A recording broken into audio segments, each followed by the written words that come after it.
Mr. Decker, how are you? Fabulous. I tell you, you are taking a big breath. You want your thing? Yes. And you love to talk to me. As soon as I get on, it's like a magnet.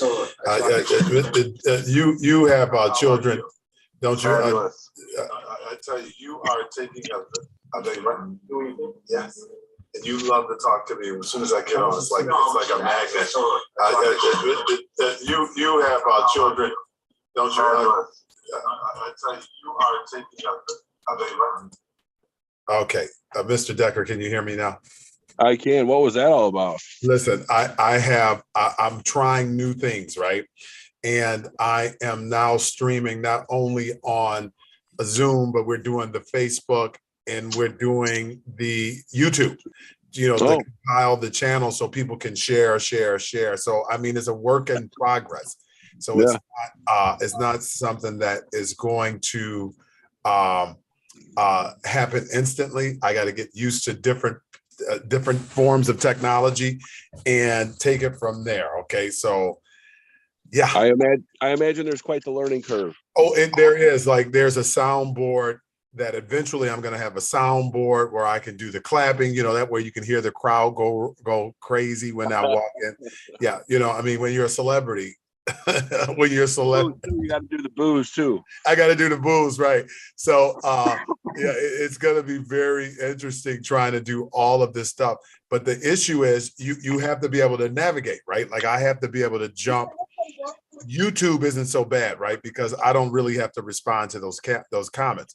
But on Facebook, you got to try to respond. Then I got to come here, make sure we don't have any trolls on the thing. Yeah, you almost need an extra person. You need an assistant. You need an assistant, right? But unfortunately, this Monday show, Jason, it don't pay that much. Okay. Michelle, how are you? I'm good. How are you? Not too bad. Oh my God, I was thinking today was going to be a kind of a crappy weather day, and it actually turned out to be halfway decent. So I today was okay. I have no complaints about the weather today. It was a beautiful day. That's a beautiful day, and I think it's going to be okay the rest of the week if I recall. Should be. Yeah, but they said today was the nicest. It's going to slowly get warmer. Oh, I'll take the warmer, Jason. Okay. No. I don't want it to go the other way. Okay. I wouldn't mind putting on a long sleeve shirt again. Yeah, not me. I'm over it. So listen, today we are, if you're just joining, we're almost at 7 o'clock. Before we start the show, you got to meet my Mrs. Decker. Hi. Miss Decker, you know what? Now I understand why he works so hard. You're his motivation. Always. She's amazing. A lot more than that. I know. Listen, you've been busy. I've been watching you. Facebook. One of the things I can say about social media, with all of its perils, right? It does allow us to keep up with folks all over, right? So even though I may not necessarily be out there on the campaign trail with you, I would encourage you to do that when you're out there walking. So you should fire up, do the live, let people see it in real action. Sometimes that's a good idea. Yeah, and sometimes that pays major dividends. So I was looking at one of your posts where you were talking. I mean, you were going into a building where I guess they left the water on in the joint. What was going on with that? That was just I'm still looking for houses to board up in Harvey because I know we're not finished yet. I consider the ones that say City of Harvey off limits because of Mayor Clark not really, he'd probably have something to say if I stepped on what is labeled as city property. But I happened to see one right off 153rd and Lincoln, just scouting and just driving around, killing some time driving around, and I saw the side door on the alley wide open. So I put it in park, got out, started walking over there, and as you got closer to the door, you could hear the water running. Yes. So that's interesting because you would think with all of the water issues that they're having, and that's just to leave water running in that looked like an abandoned building. Clearly abandoned, yeah. Yeah, even if you were not, you leave that water running long enough, you won't have a building because water will erode all of the other stuff, right? So I don't know how they just leave the water, and God knows how long that water had been running before you got there. And it's still running as of Saturday morning. It was still on. Mm, mm, mm. That's interesting. Well, if you And just joined, somebody's paying for that water. yeah. Oh, I know who's paying for it. Taxpayers, right? We're rich, right? We're rich. If you don't have a solution, just up the taxes, right? That's the way we do things. We just add on a levy on the back of your taxes, and we just make the taxpayers who are rich pay for it. I mean, see, we have a bad habit. We have a bad habit of not recognizing that we're rich. We're the ones who foot all of these bills, right? And our money runs long and deep and long, right? And until we start getting better managers of our money, right? If you took your money to Fifth Third Bank and you asked them to manage your portfolio, if they weren't doing such a good job, you would take your money and put it somewhere else. We got to start looking at this political landscape kind of the same way. These folks, contrary to popular belief, elected officials, I'm running. We work for the people. That's who we work for. I'm just the vehicle of this particular change or initiative. And I think that we just got to get back to that. It is now 7:00, guys. Welcome to TN Conversation with Trustee Adam Winston. I've been playing around with a couple of the settings, so hopefully today it is still as smooth as I'd like. I did put some sort of banner on YouTube so that I could start doing better with the branding and stuff, and I haven't worked out all of the details. So if you don't see my face on Facebook, we're still here. It's just the banner that's showing until I figure out what that solution. But you can also view me on YouTube. And today we were going to have some psychologists. We were going to have some other guests on. I had to kind of pivot and take some of those guests off because of the fact that it's election time, Jason, and we can't have certain guests on here that may stir up the pot of just Adam Winston, and then the next thing you know, people are looking at me like, oh, this guy is running for office. So not that it would have been bad. I love a little bit of controversy, but not this time. So really today's show is really going to go back to the people. I want to talk about some of the things that have been happening as of late. We have the abortion rights all over the country. Those have been going crazy all over. Does that happen here, Jason? In Illinois? What's that? No, sir. That people go crazy about abortion? No, he's saying that if this Supreme Court ruling is actually voted on the way the leak says it will things change in Illinois? And the answer to that question is no, sir. Well, Michelle, but is that? Go ahead. It things won't change in Illinois other than we're going to have an influx of people coming to Illinois. Yes. Okay, well, that's good for our tax dollars. No, absolutely. It's tourism. Call it tourism. But it's going to be, we're going to get all those people back that have been leaving. Yeah, call it tourism. It's fine. So Michelle and Jason, I'm welcome to the show, Tim. So I guess one of the things that I wanted to dig into, have we just become, we a lot of times don't think that this stuff can happen. I don't think that any of us, really believe that this thing would ever be overturned. And now you're seeing that it's being overturned in certain places. Have we just become just kind of, are we taking it for granted, right? Or are we doing enough to protect it? And that's the question that I have. So I agree, Michelle. I think that there are going to be more people that are going to be flocking to more liberal cities like or states like Illinois, but that doesn't resolve the issue, right? I mean, are we taking this for granted? Should we be doing more? Well, here's the thing, Adam. We can vote for people who claim that they believe what we believe and hope that then they will do their jobs when they get to Congress. But what happens is, they sit on Supreme Court nominees for a year and then quick and rush through two in one Right. year. I mean, how do you counteract that? I don't know. I don't know how you counteract it, but I do think that I don't know. I just feel like sometimes people we just think that it's rooted, right? We think that the plan is secure. One of the things rather It's rooted. It's rooted in money. That's where it's rooted. It's rooted right in money. And the people with the money pay the Congress people to do what they want them to do, and that is what happens. And I don't care if how many people vote. It does not matter how many people vote. Just like they will remap, they will do whatever they can to make sure that those electoral college votes go the way that they want them to make sure that the senators who are in power and the Congress people who are in power are backed by money. And like I said, they will sit on a nominee illegally. They should not have done that. right. There was no reason for them to not vote on President Obama's nominee. I don't dislike President Obama, but I'm no super fan of his. However, what they did to him was absolutely wrong. He had more than a year left in his term. He nominated someone for the Supreme Court, and they would not vote on that person. Well, they wouldn't even take it under consideration. Should he have jumped in? You know, should he have just forced his will? You know, I don't think. Let's just play a game, Jason. If Donald Trump was his last 6 months, a year, and the nomination would have died, would he have forced?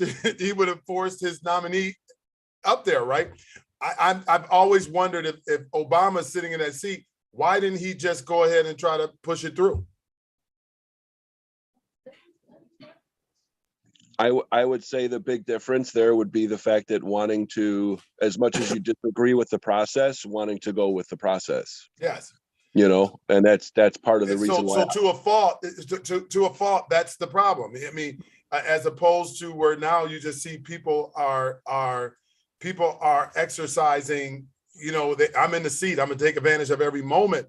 I always said, Jason, if I was the president, you know, I would do what I feel is the right thing to do.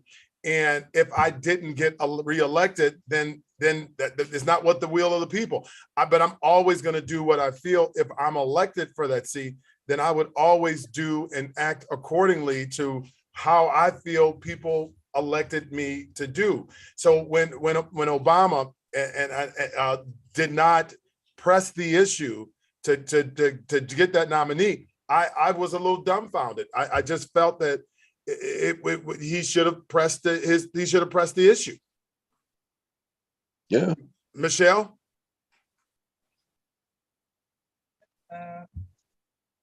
Yes.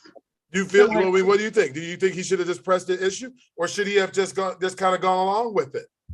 I agree he should have pressed the issue, but I also believe it shouldn't have been an issue. But there are always going to be issues when you have different sides, right? I mean, but Adam, if a Supreme Court justice seat becomes available, the sitting president's job is to nominate it, and Congress's job is to vet that nominee and vote on them. If they had started to do it and then did not confirm that person, that's one thing. But they didn't even. They were just like, we're not even bringing this up. We don't even care. This is like, we don't care. We're ignoring it. Well, isn't that where he uses his executive power, right? I agreed with you already that he should have pressed the issue. Oh, right, but I'm just trying to understand. I'm not. This is no argument between you and I.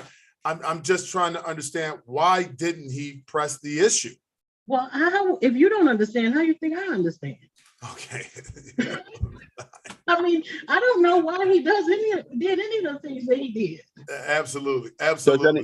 Does anybody know exactly what else was going on with Obama at that time, or what else was being pushed or not pushed, or what was, you know, because there could be other factors. I don't know. I'm not trying to play devil's advocate, but I get what you're saying. There has to be a reason. I feel that that's just who Obama was. And I do, and that's what I think too. I think that he almost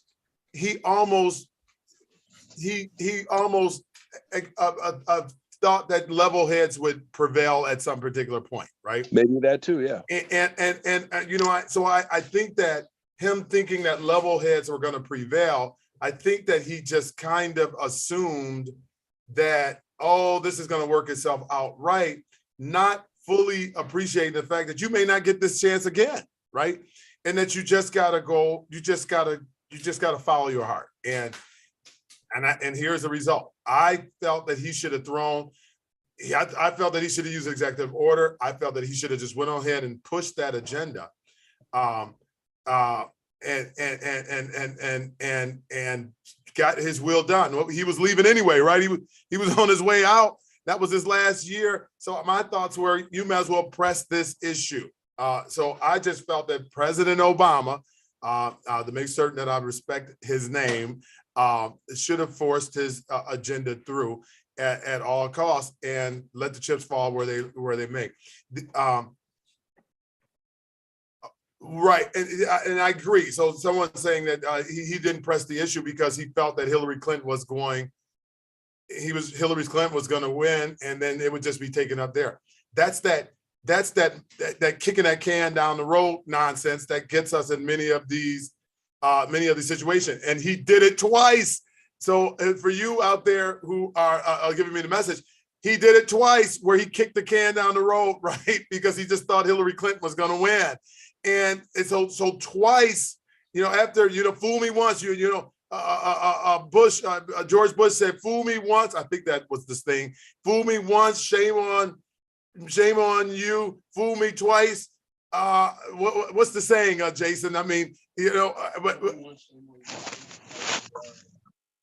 right. It's one of those. So he was fooled twice.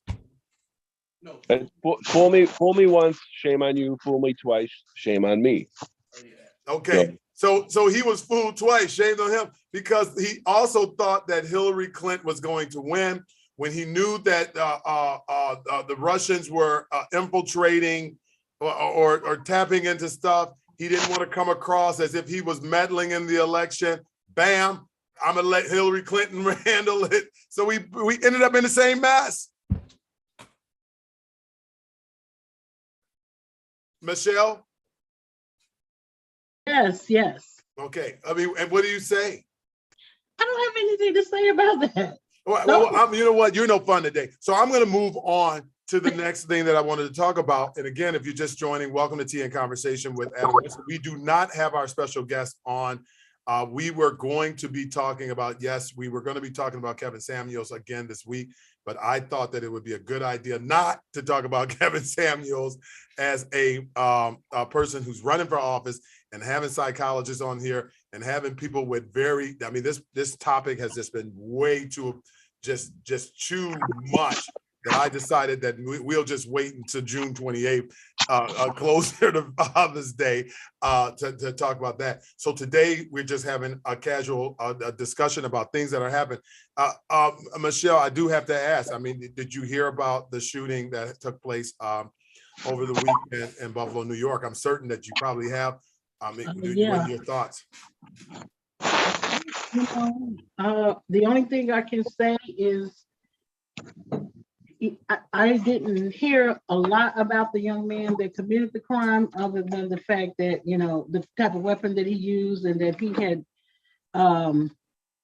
made some statements on social media basically indicating that, there was definitely a hate crime. And it saddens me. It really saddens me. Yes. I know that, people have their reasonings for thinking the way that they think. I don't know if it was from his upbringing or an experience that he had or rhetoric that he's heard. I have no idea what had him thinking that way, but I just wish that there was a way to sort of get to these people who feel the way that he feels and help them to understand that we are all the same. I mean, we don't, just as many differences as there are between Black people and white people, there are between white people and other white people.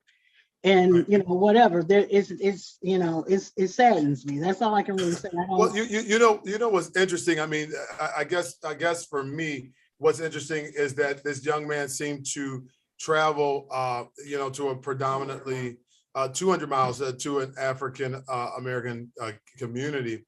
And even in that story, he seemed to be targeting, yes, a monster. This monster seemed to be targeting elderly individuals, simply because of some very flawed, warped idea that he's been following.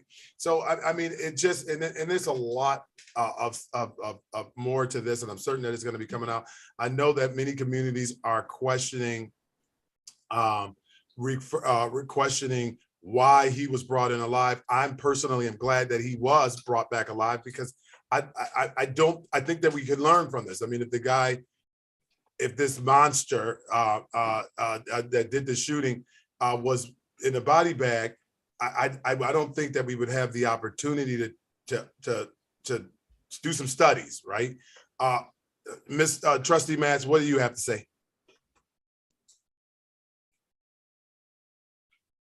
So I'm gonna take myself off the speaker. We need to refer to him as who he is, a monster. This kid didn't even know he was alive 10 years ago, right? He's just 18. To have such hate in his heart. And we're all conditioned as Black people to forgive. We've been conditioned like that forever, from slavery days to now, where our oppressors have beat us down to submission, and we still forgive.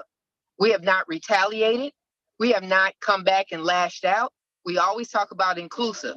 We always talk about our fair share. We always do that. This is the second shooting. The first one, President Obama sung Amazing Grace. I was floored. But I figured out he sung Amazing Grace because he didn't have nothing to say. He was trying to figure out what politically correct to say because he was President Obama. Right. I get that. But at this point, we are marks. He filmed it live so that the other idiots out there that follow in this same doctrine could have a blueprint on how to kill Black people. And it must stop. We no longer should allow anyone to come into our space without questioning. Why? They allow that white boy to come into the church because what we do, we allow you to come in our space because we want to be inclusive. We don't want to seem as if we are anti anything. We're not anti nothing. We allow you into our space. We welcome you into our space at our own demise. Our own demise. It stops today. Today. Yeah. We are no longer going to be marks. We must keep our head on a swivel. We must ask what's in it for the Black people. We must question what your motives are. It stops today. I'm over it. I'm so over it. My life is worth way more than yours. And apparently you think your life is worth way more than mine. It stops today. There is no outcry. We're our allies. We're all the people who say that we are anti-everything. We're there standing with us. I see nothing. Nothing. I see no President Biden. He said a few words. Beat it. Nancy Pelosi. She said a few. Where is all of that when they were killing when they were just beating up the Asian community? They had a whole anti-Asian law that everybody came out all over the world. What? When is it going to stop? We are not hateful people. Because if we were, we would have showed you that 400 years ago. When is it going to stop? I'm over it. And I really hear your passion, and I in many ways I echo every last thing that you say. I just don't understand. You travel that far, you targeting people simply because of their race. I don't see as much energy being directed towards this problem, right? And not only that, I don't mean to cut you off. But I mean to cut you off. He was 18. I need to put emphasis on this kid was a baby. 18. He got it from somewhere. yeah. We don't sit around our kitchen table spewing hateful words and venom to our children saying anti this, that, and the third. We don't do that. You know what we do? We teach our kids 10 and 12. What does 10 and 12 mean? Keep your hand on 10 and keep your left hand on 12, your right hand on 12, your left hand on 10. So when the police pull you over, they have no reason to shoot you. Why are we teaching our children survival tips? Why? Why are we doing that? Because we are marks. We are marks out here. I'm over it. I can't say that enough. I'm over it. We try to go along to get along. We try to show you how we are a value to society, how we all eat, we all can survive. But no, that's not good enough. They want us dead. Why? Why? Why do you have such hate that we cannot coexist? I don't understand it. And that was just a kid that was a monster from birth. He was born into a situation where he heard all of this venom being spewed and he wanted to participate in it. Why would he want to give up his life? It just started. Why would you want to do that? And how, pray tell, did he get to the jailhouse alive when we had someone that got their foot on their neck for $20 and life snuffed out for $20? We had just had a gentleman close proximity to Illinois. Where is that place down in Romeoville? He had a mental breakdown. He went into the bank to rob the bank. No gun. He let everybody out. He just said he just wanted to die. No gun. He let everybody out. He came out. They killed him. You're talking about the young man who let the hostages go this past week. Yeah. Yes. And they killed him. But this young man, I'm surprised they didn't give him a freaking burger. He gets to come out, take all of his gear off, and hold his hands up. And the police barely touched him to throw him into the car. I'm over it. I'm over it.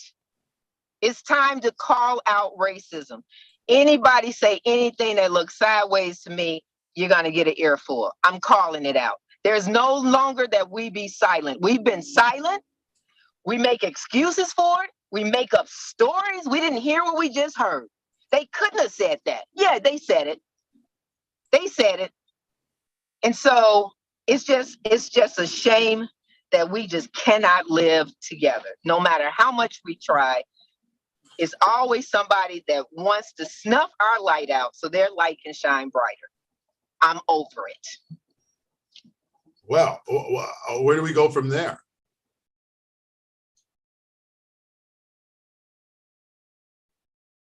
Are you asking me? Yeah, yeah.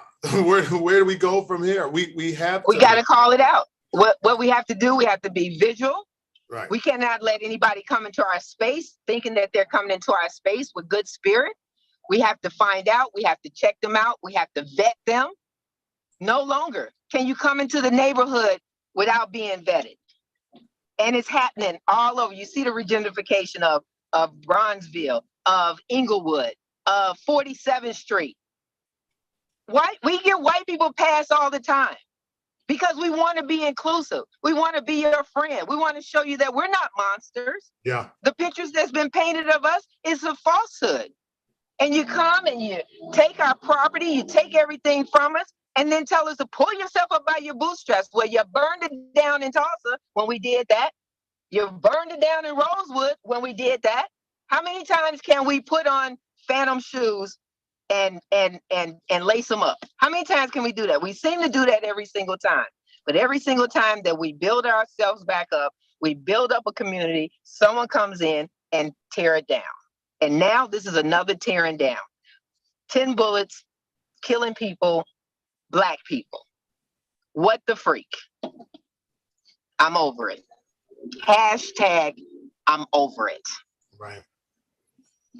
Well, Trustee Madsen, thank you for sharing your feelings. I can hear the heartbreak.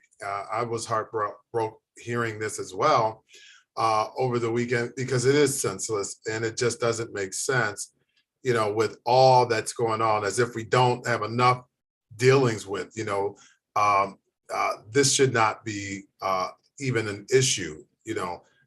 Persons and people are walking around in the grocery store just grocery shopping and to be targeted simply because of their skin color. It's just a cowardly thing to do. A very cowardly thing to do. Michelle, do you have anything to add onto that? Because I can hear the passion. Jason, anything to add to that? I don't even know. I don't know what to say there, man. Yeah. But I can appreciate the frustration. I mean, listen, I know why Trustee Matt feels that way. I mean, I think that there are many folks that feel the same way and may not be able to articulate it to that same level. And I do think, for the most part, that I think that there's this reckoning, right, where we're trying to understand what's the cause, what's driving such hatred for individuals. We're not going anywhere. I mean, I don't, it's, to me, it's interesting.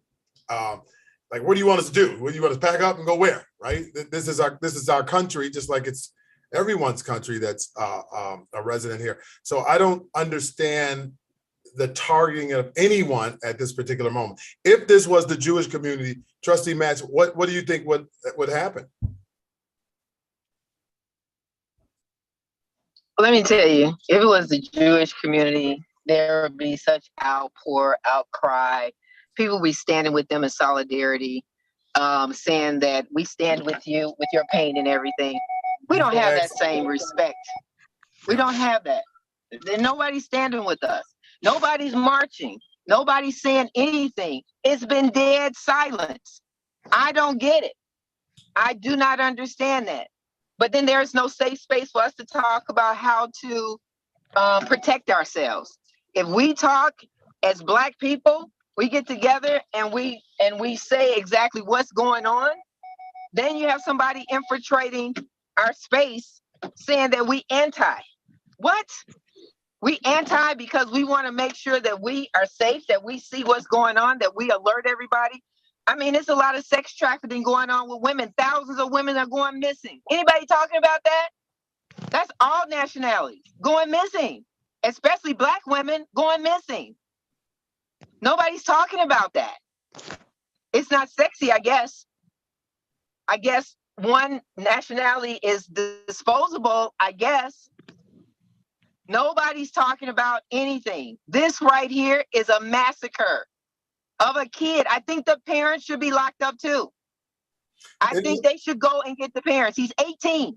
I 18, think, for God's sake. It looked like they went and visited the parents' house. Does anyone have any information about that? They did go to his house. They went to the parents' house. They got some other manifestos that he had up in there. I think it was like an 800-page document. This fool had enough time to write all of that up. I mean, a dissertation. He probably was going for his doctorate degree. He probably was smart as hell. Who knows? But 18? Where do you get the money from for that type of ammunition? You mean to tell me that you don't know what's going on with your kids under your roof that you pay for? You're not flipping mattresses. You're not going in there doing checks, body checks. The parents need to be prosecuted as well. 18. He just turned legal. So, yeah, heads should roll for this. Absolutely. I am pissed. I don't have not one family member, but all of them were family. They all were family. Yeah. I am outraged. So we watched George Floyd die. We watched that in real time. Everybody wants to circulate that video of the killing because that fool put it on the air. He videotaped the freaking killing. I directed all of my kids, family members, do not watch that. To be enraged at just hearing about it, watching that will take somebody over the edge. You can't unring that bell. You cannot not see that. Don't watch it. Right. So it looks like the place where the young man bought a firearm, they are closed down. So they closed down, of course, because of this. And they look like it looks like the authorities are looking at the location that sold him the firearm. I don't know how long he had this firearm. Okay, I don't know when it was purchased. I don't have all of the details. A lot of these stuff is just coming in slowly, but surely. But it's interesting to me that you're right. He wrote an 800-page. He wrote an 800-page manifesto, right? Manifesto. Yeah. Yes. 800-page manifesto. When did he have time to do this? Like, but then there's so many other things. I mean, it looks like he threatened at school. Looks like they had him. They knew he was a threat. They knew he was a threat. Nobody took him as a threat, but it looked like no, they took him. He was in psychiatric care for a minute because of all the nutty cuckoo stuff that was going on with him. They knew he was a threat. Right. So how do you let this kid have firearms? They should be prosecuted, because if I go into a bar and they serve me too much liquor and I go out and I kill somebody, they're responsible just as much as I am. It's a travesty. It is something that needs immediate attention. And if they don't do anything about this, we are constantly going to be marks. This is not going to be the end. Not. So it also looks like he was thrown out of that. And I don't want to belabor it too much. I'm not going to play reporter on this one. But it looks like he was actually kicked out of the grocery store, out of Tops the day before, which may also have, helped him or motivated him to come back. And I'm going to show these folks, right? Because it looks like he was kicked out the day before when he was just being a customer. He was asked to leave for some reason or another. Until more of the story comes in, my heart goes out to all of those families that were affected by the shooting. I have to go to another tragic story, and this is the one that's down there at Millennium Place, right here in the city of Chicago, where the young man, the 16-year-old, was shot this weekend. They did apprehend the person who has been alleged to have shot that young man. Lori Lightfoot, the mayor of Chicago, has now implemented if you're under a certain age, you can't even be down there anymore. Is that the way to go? Cassandra, I have to ask you, is that the way to go? Is that going to stop these young people from raiding? Let me just say this, because I have to go to an event and I have to calm myself down so I can be pleasant inside of this place. Yes. Mayor Lightfoot is grasping for straws. Parks are for children. That's why they're created. They have given out millions of dollars to organizations to stop the violence. Where is that money? Where is that money? 34 million they gave just last year. Pardon me? Yeah, go ahead. Jason, he got 2 cents. I want to hear his. Go ahead. Yeah, where is that money? I don't understand. The violence have escalated, but you gave out $34 million to stop the violence. And so when you're talking about kids not having access to parks, now where are they going to go? They're going to come to your house. That's what's going to happen. That's not the answer. That is not the answer. And she's grasping for straws, and she's coming up with the short stick. Point blank, period. Yeah. Jason, what were you going to say? She hit the nail on the head. It's more treating the symptoms, not the cause. And she said it exactly. You can't take the kids out of the parks. That's what they're there for. It doesn't make sense. Now, some people might say a minor doesn't have a place at a park after 8 p.m. at night, but then again, you're not the kid's parent. Don't make that decision. When my kids get a little older, there's a park 2 blocks away. They're going to be out there until whatever time the park's closed. That's where they're going to be hanging out. But there's no opportunity for the kids. There's nothing to do. And then also with the gun violence, all this money and all these programs to stop the violence. I have yet to see, what are you doing? Somebody needs to start asking those questions. Where is the money? right? Or follow the money to see what initiatives have actually been created to provide some avenues for some of these young people. I don't know if the curfew works, right? I think that once you put these curfews in place, people just now find other ways, and like Trustee Matz mentioned, other places to go. They won't go to the Bean now; they'll be over at your park, Mr. Decker. And so, I mean, I just think that putting a curfew for parks at 6 o'clock at 6 o'clock in the summer, like how is that going to be managed, right? Like what is that even realistic to even attempt this at this particular time? And again, I don't know what the answer, because some of this is just out of, many tourists go down there to that Bean. It's a tourist attraction. One of the things that concerns me with some of the stuff that I see going on up north, and some of the things that I've seen this past weekend, where all of these young people are just congregating, jumping on cars and all this other stuff. It's just, what is the answer? I don't know. And even with the money, even if we find the money, will that help? Like, I mean, what are we going to do? We're going to give them cars to jump on? I mean, what are we going to do? Because this has gotten way beyond something that and I don't even know how these young people are organizing so quickly.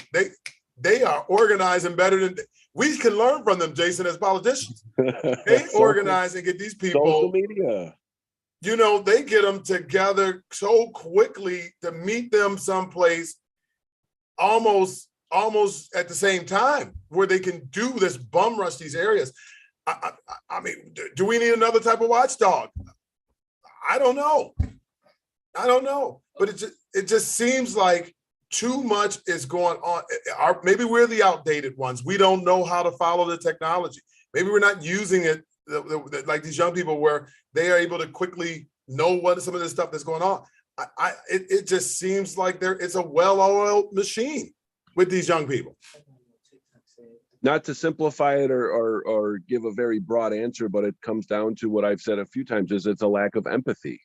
Yeah. And how do we teach empathy? Like, I think about that daily. Like, how do you teach somebody empathy? How do you explain that when you do something to someone else, the pain that it causes them, the pain that it causes their families, the pain that it causes their friends, that's what it comes down to just have that mental lapse of the momentary lapse of empathy to, cause harm to someone else or their property. Like you said, jumping on cars and breaking windows. And and I mean, we can all say kids will be kids and they're going to get into some trouble, but it just, I mean, yeah, maybe we are old, Adam. I don't know, but listen, the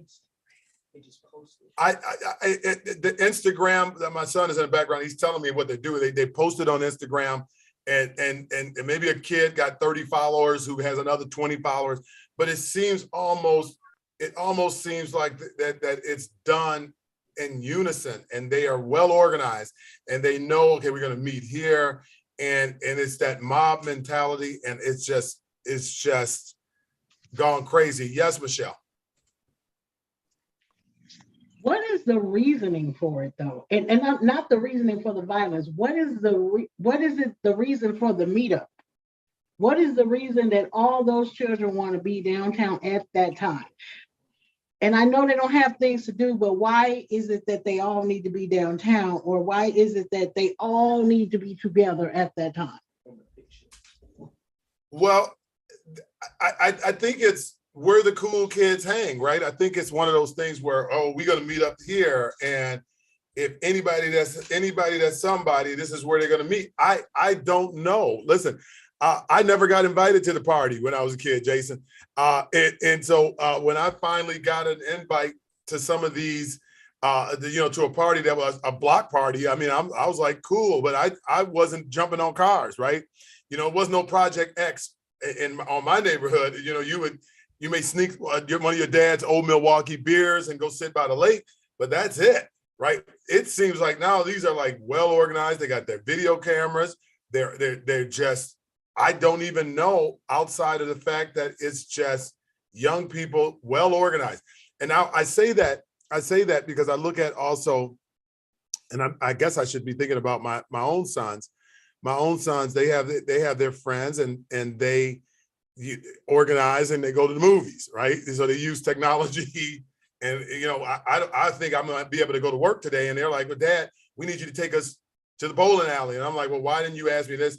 Well, they've already made these plans. So I see how quickly these things could work because they have access to communications that, you know, that we didn't have. When I was a kid, all I remember is every time I got on the phone, my mother would get on there. I need my phone. Mom, can you just say, excuse me, so you don't embarrass me?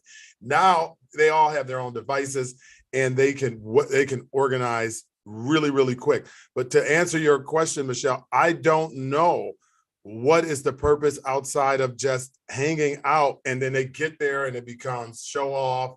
Then when one person jumps in the car, then another person thinks that's cool, and there you go. You know, when you get one or two that are taking it, the others follow.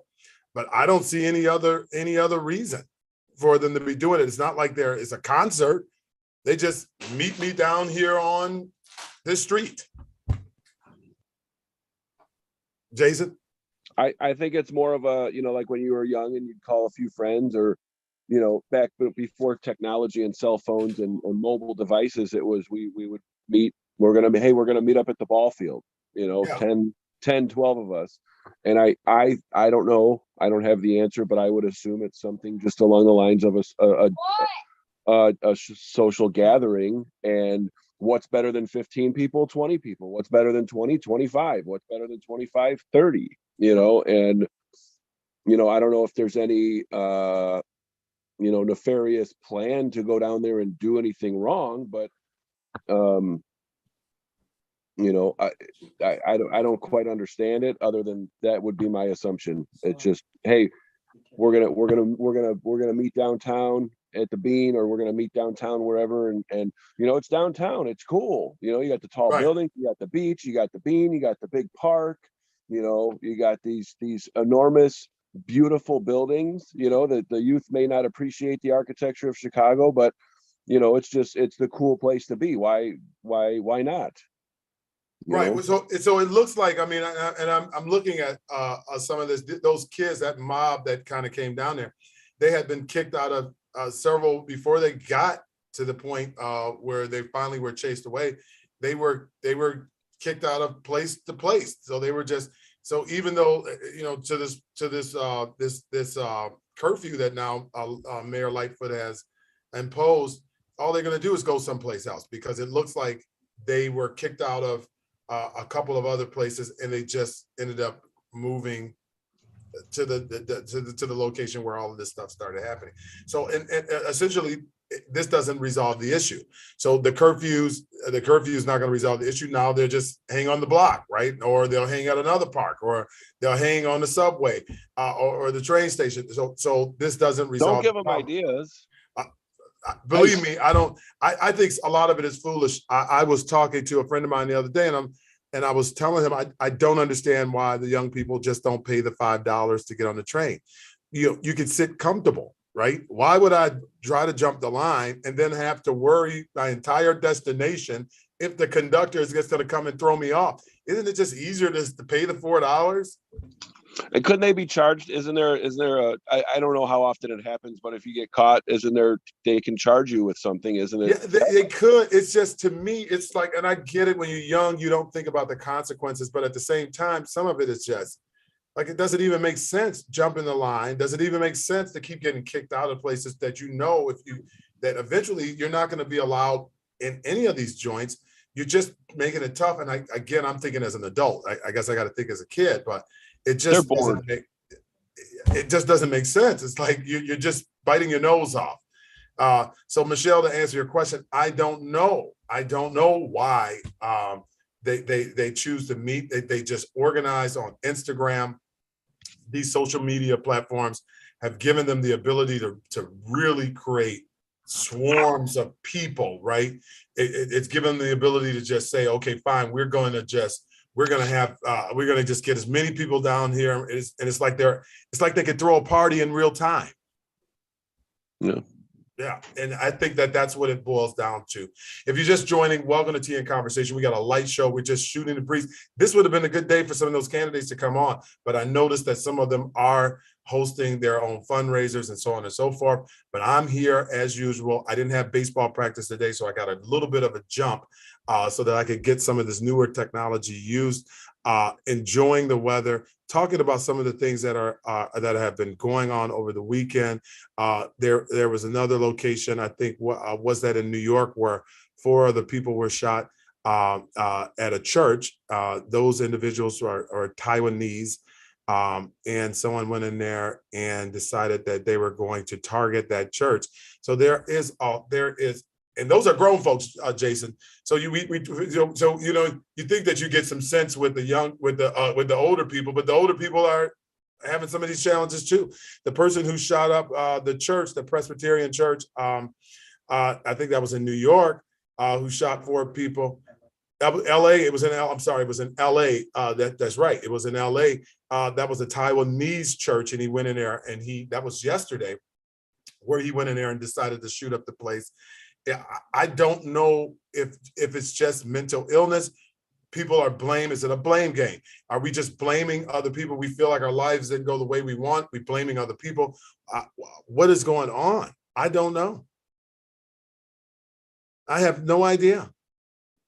Okay, I have no idea what's motivating individuals to just say, fine, I'm just going to go kamikaze on everybody in the world simply because of their race, simply because of their difference. I don't understand it, right? And I just don't think that at this particular point, no one does. I think that people are just, like Trustee Matz mentioned, they're just throwing anything at the wall to try to make it stick. And I don't think that right now, I don't have any confidence in anyone that has any solutions. And Jason, I'm a politician. What are the solutions? Harvey has a lot of people that you don't even hear about it. Today in Glenwood, we had a carjacking up at the Speedway gas station.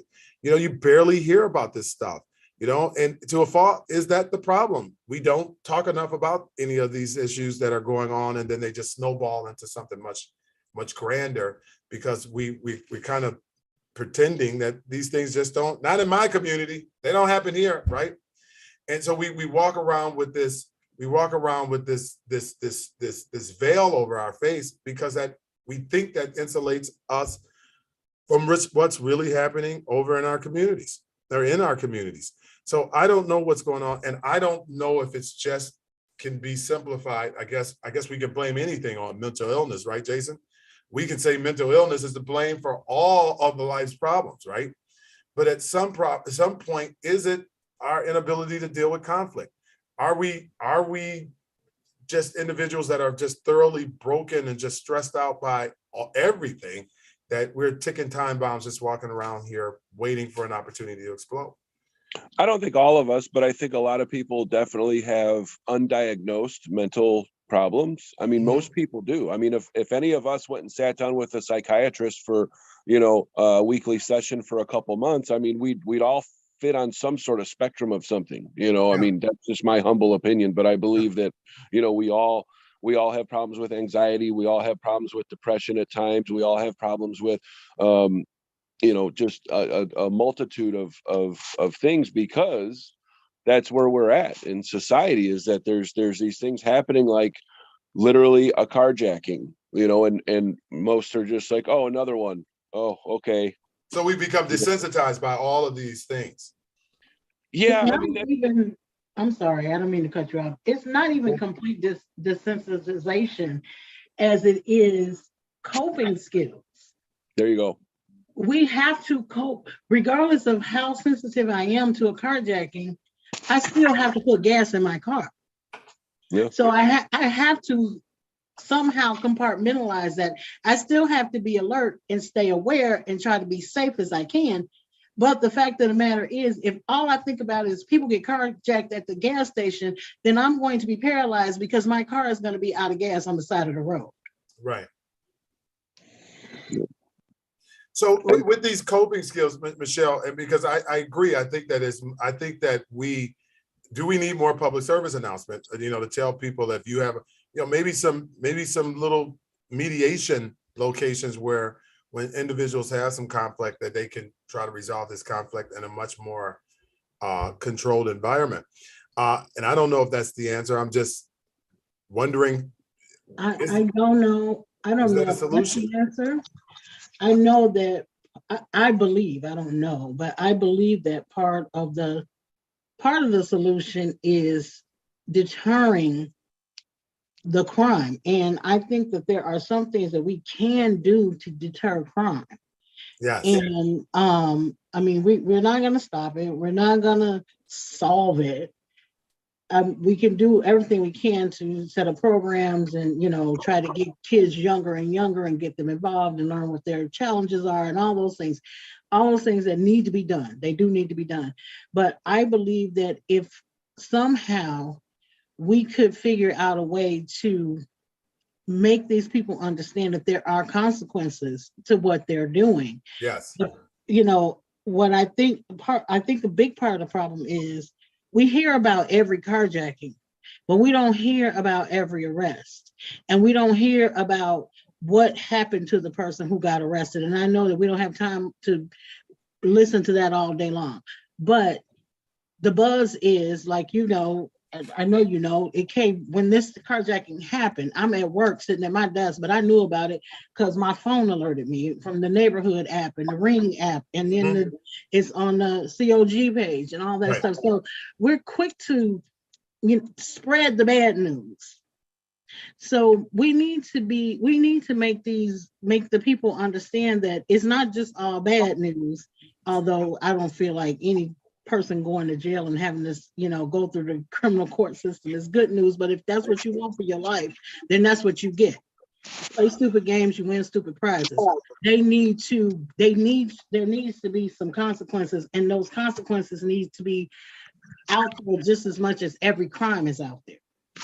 Well, there was a young lady, thank you again, Michelle, for that. But there was a young lady recently that reached out to me in Messenger. And I don't know if you recall, but there was a young man the police had apprehended him for doing some stuff in the neighborhood. And, you know, they take their pictures. That's public information. I don't create that stuff. But it was done by the police department. And he wanted the information. They wanted the information taken down. So, you know, the family were looking at it through the lens of, I just want it down. They didn't want the information. They didn't want anybody to know that their person was actually the person who was going around doing these little burglaries. So do we really want to know? I guess that's my question. Yes, we do. And I can understand the embarrassment of the family, because if it was my family, I'd be embarrassed as well. However, if I need to be on the lookout because your child is a thief, then I need to know what your child looked like. I just real quick. I was enlightened by the fact that, you know, when I was a teenager and in my 20s, you know, the appeal of reading the police blotter, you know, and sadly, the police blotter is full of people who have just been arrested and charged, but not found guilty. Yes. So I've grown up and realized that, yes, I do want to know what happened, but as far as personal information or actual names or pictures, I think that should be saved for when they are actually found guilty or some sort of process that happens, because as much crime and violence that we see, you know, I mean, you could tarnish somebody's entire life simply by charging them with a crime that they later on become found not guilty, you know. So it's kind of a balancing act of yes, we should be aware. And, you know, I'm not one to worry about, like, oh, if you know, Midlothian started doing a police blotter and people would be scared to move to Midlothian because of the crime that happens here. Well, I'd rather know about it than not, because I'm also going to know about the crime in Oak Forest and Posen and Dixmoor and Riverdale and everywhere else. So, I mean, Cook County got to put. So you're concerned, Jason, and I agree. I mean, that is something that we should be fully aware of. You know, a lot of these people, even though they've been apprehended by the police, they haven't had a trial, right? And I don't disagree with that. I agree with you as well, Jason. And as I said, I would like to see more of what the consequences were. So if there are consequences, that means they've been charged, possibly even found guilty. That's what I'm saying. I don't necessarily need to see a picture of everybody who's arrested. You were correct. But I want people to understand that there are consequences. And Because those should be published more often, because only yeah, if it was a very big popular case that we all were following on WGN or Fox News or whatever it was, we sometimes hear like the verdict a year later of, after the process of courts and continuances and the whole judicial process that happened. But a follow-up, even if it was in 2019, John Smith, who carjacked somebody at 147th and Halstead, was found guilty, and now he's going to serve 15 years in jail. That's what we need to see. And I agree. That's a great point, Michelle, because as much as I've been talking about the lack of empathy and the consequences that you cause others, the deterrent of, hey, you're done. You're going away for 15 years. Yeah.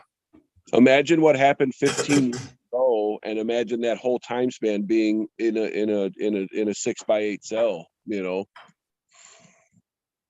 That's a horrible imagine. If you're just joining, welcome to Tea and Conversation. We are just having a light conversation this week. We didn't have any special guests on because I decided to go in a different direction. So if you were expecting more discussion about Kevin Samuels, that won't happen this week. Maybe closer to Father's Day, maybe closer to Election Day. On Wednesday, just if you are a follower of the flat tax, which is very interesting, and I see Attorney Reed out there, we will be doing our flat tax session again this Wednesday at 7 o'clock on Zoom. I've noticed, because of the campaign season, Mr. Attorney Reed, that there are some candidates that are now talking what we've been talking about over the last year and a half, which is encouraging. So some of these new candidates, especially one in particular over in Park Forest, she is using many of your talking points as the reason why we need to elect her. So that was very interesting to hear her more recently introduce what we've been saying, that Park Forest has some of the highest taxes in Cook County. They have some of the highest taxes here. But now she's sounding the alarms, and she's using that as her launching board while she runs for office. Jason Decker, what's going on with your campaign?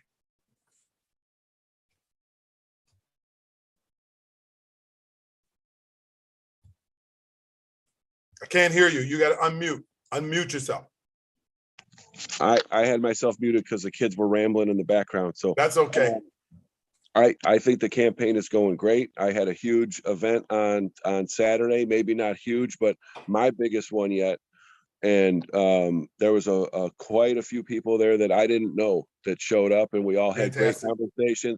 I didn't give any kind of speech. It wasn't a formal, your usual campaign event, but we just hung out, had some great food and great conversations, great music, and hung out, party at the park. Fantastic. Well, that's good. So as many of you know, I am Adam Winston. I am running for Bloom Township Committeeman. I have been endorsed by the Independent Voters Association, IVIPO. I think that's the initial. I have to do a better job with endorsements because I'm really not a big endorsement guy, right? But that's encouraging, right? Because they see me as someone that has the interest of the people's at heart. Michael Churchill also gave me a soft endorsement. So I am glad that people are starting to kind of see me a little bit and seeing what can happen with a different type of leadership. But the race is not over, guys. If you're interested in supporting my candidacy, I'm certain that you can reach me. And Mr. Decker is out there doing his thing, so make sure you reach out to him. So we have 3 minutes before we go. Attorney Reed, do you have anything to say? I see you on. I know you're busy working, but if you have a couple of minutes, you can have the last 3 and take us out, or not. Michelle or Mr. Decker, whoever wants to take us home can take us home today. Good night. All right. Well, okay, you just made it nice and easy. Well, that's all right. Don't forget to join us on Wednesday for the flat property tax, where we will be talking with Attorney Reed and Trustee Matz about how we can get control over these property taxes. That's what we're talking about. Property. A flat property tax, not flat taxes, flat property tax. So hopefully you join us at 7 o'clock. Until next Monday, have a good night. Good night. Thank you, Adam. Thank you. Bye-bye.